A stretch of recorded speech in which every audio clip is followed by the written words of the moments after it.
Shout out Lash Legend. Mm-hmm. She made an appearance, made a statement. She had homegirl. It reminded me of when China grabbed that first time we saw China out there. She grabbed Marlena like a rag doll, riding the waist and just it shook her. Lash had her in a yummy like a yoga, but she was moved. She lucky homegirl was almost out, but it's not the women's division has now got a new tag team. It's Lash and Nia Jax. I like that actually. I like that pairing. People were really like, weren't they beefing in NXT? What happened? Look, don't worry about it. Yeah, NXT only exists to like DDM rock. Like it doesn't have like they don't expect people at the main roster level to like remember or know. Like they still introduce as much. They'll have them niggas in main event storylines, and then they be like, "Hey man, we got the up and comer."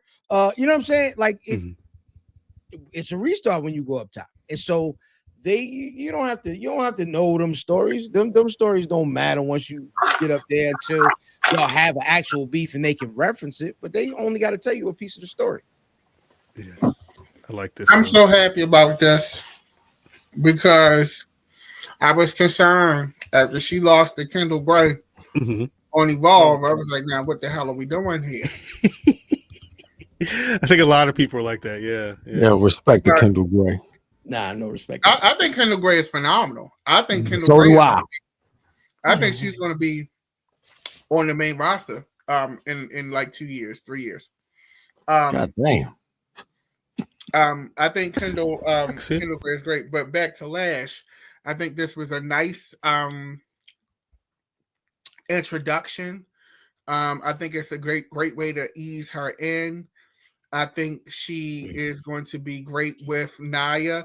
One thing that I'm noticing about Nia Jax, because she did this for Tiffany, Nia Jax is becoming a person that's good to, she's a good bridge for talent when it comes to, from a character perspective. I'm not going to say necessarily from an in-ring, but from a character perspective, she did a good job with Tiffany and getting Tiffany transitioned into her space. It's going to be interesting to see what she does with Lash because it's a different type of dynamic. Tiffany was more scared of her. Lash is given equal, like, it's a little different.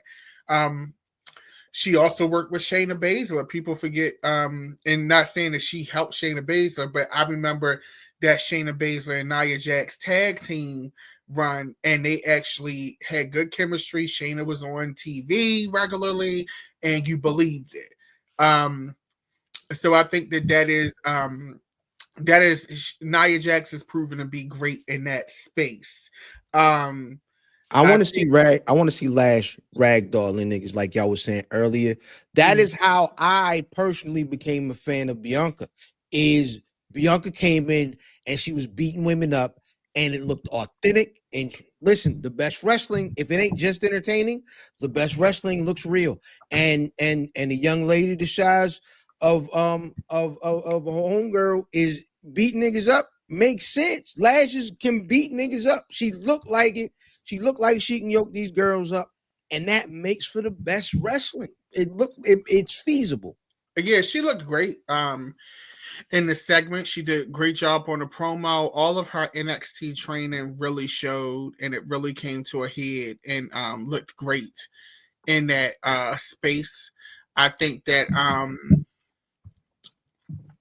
that overall, I think Lash is gonna do great things, and I think that she's gonna be good to go. I think it's a lot of, as far as black women in wrestling in WWE. You got Kelly Armstrong in the mix down in Evolve. I know she lost that title to Kendall Gray, but you got her in the mix. Bianca Belair, who I think is really the template for the new blueprint for how you market black women in wrestling. She kind of reinvented how a black woman could be received in wrestling.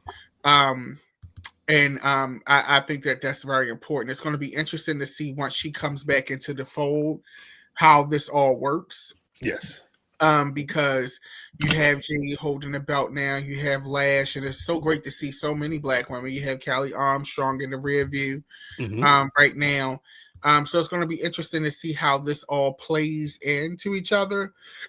That color needs to move up to that main roster, man. We need it. I'm also interested to see how if they keep these girls away from each other. Because you have a woman the size of Lash, though she may not be as cut as Jade. Right. She is not dwarfed by Jade by any means. Yeah, I think as far as the story, I don't think we're anywhere near close to them. Even, you know what I'm saying? Chips passing the night. I think their trajectories are purposely going like in opposite directions.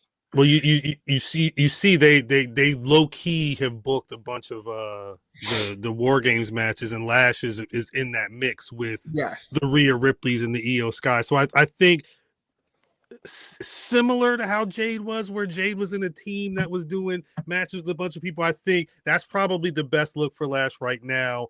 On a match base, especially being with someone like Nia, because all she got to do is go out there and hit people. And the thing is, all of these girls are on the same brand. So you have Lash Legend, Jade Cargill, Bianca Belair all on SmackDown. Yeah. That roster isn't but so many people. Right. So it's going to be interesting to see. And if Naomi hadn't got moved, she would have been on there too. Facts. So it's going to be interesting to see how that all pans out 100%. and how it comes out in the wash. I thought it was interesting though that they planted the seed for Jade Charlotte. And, I thought that was fun to watch. And I'm not saying, I say this with love, but that segment reminded you Charlotte Flair is still that girl. Oh yeah, and she lost that title now, so that match could happen soon. I personally didn't. I loved the segment and the interaction. I loved it, but I didn't like it for Jade. And you're going to hear a rare time where I'm defending Jade Cargill. I didn't like it for Jade because I didn't like her standing at the ramp, still talking, and Charlotte kind of sunned her. Like she went back. And she turned around like, "Oh, this bitch is still talking." Like just the way it looked, right? It was very sunning to me. And for a new champion, I would have preferred her stare her down. They look at it, and then Jade, you go to the back.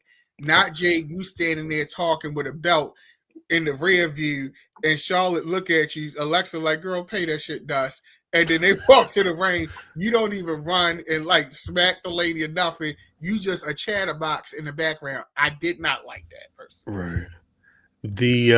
I mean, we'll see what happens. I saw Chris Breezy ask when is Bianca set to come back. I don't know. She was on 106 in Sports this week. And did they show her hands? I don't know if she clarified the situation. Showed her hand. I didn't see that part, but she clarified. She mentioned that she broke the knuckle and she broke the joint. So it was originally supposed to be 8 to 12 weeks, but that's why it's been 6 months. Did you guys? They just showed an NFL player from I want to say the Bills was just doing an interview, and his shits was broke. And now they back normal, and all these bitches was fat here. Oh, really? So it's something she really got to deal with. You know, it's not just casting that you get to go. Buddy. We'll see.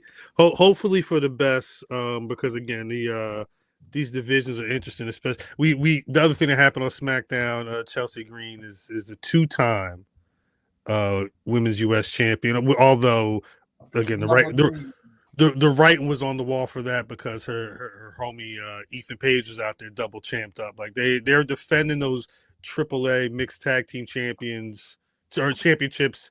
I want to say at Gold Rush, but they also have a AAA title date or title match this month as well. So yeah, they wanted them to have matching sets.